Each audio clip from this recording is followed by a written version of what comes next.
With the UK election campaigns clearly well underway, what have we learned so far? Well, joining us now is Chris Hopkins from Survation. Chris, first of all, what are the early polls telling us? So our latest poll has the Conservatives quite a way in front on 47 and Labour back down in 30.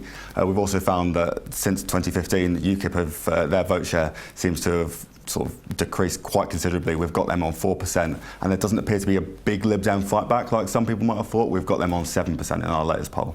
Is this all about Brexit? It certainly seems to be that a lot of the campaigning has been about Brexit. You mentioned UKIP, of course, or are there other issues trending within this? So once again, in our latest poll, we did a telephone survey where we asked people what their top issue was, but we didn't prompt any issues, so we completely asked them sort of just to give us their thoughts.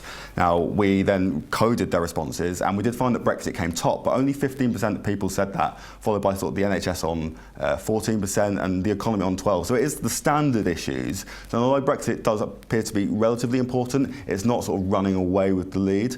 We might see in certain seats where there is a bit of a weird paradox between a Leave area but an MP that voted for Remain or vice versa, that single election, that single constituency might become a bit of a referendum on Brexit, but we're not sort of really seeing that in the wider picture of this election. And of course the other thing that's developed out of this has been the way in which I think you've already highlighted the fact that how potentially abysmally Labour's going to put a poll here.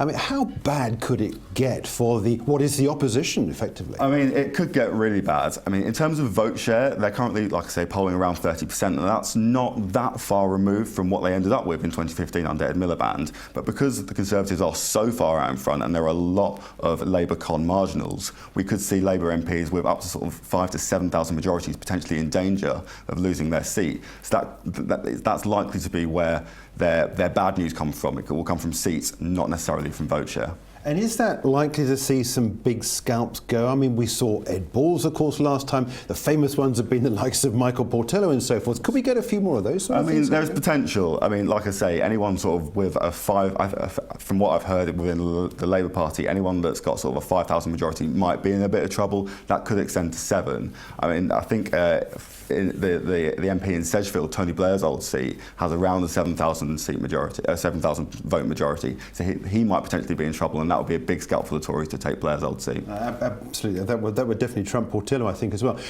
Are there comparisons going back in history? I know you've not been in the business that long in order to go back that long, but I certainly can remember times when there have been some really big majorities found against the likes of Kinnock and Foote especially. Is this along those lines? Yeah, I think it's looking that way at the moment. I mean, obviously, we still have 4 weeks of the campaign to go. We don't have any manifestos. There hasn't been any TV debates, which does seem to change, if not necessarily vote share all the time, or what the polls say in terms of party share. But it might change the impression of leaders, and that can be quite important when it comes to the election. So it's still all to play for, but Labour have a long way to go. Look, Chris, I know you're very busy. Thanks indeed for joining us. Chris Hopkins is from Survation, and on IG's Digital 100s as of this Friday, currently Conservatives are in a 70-seat majority.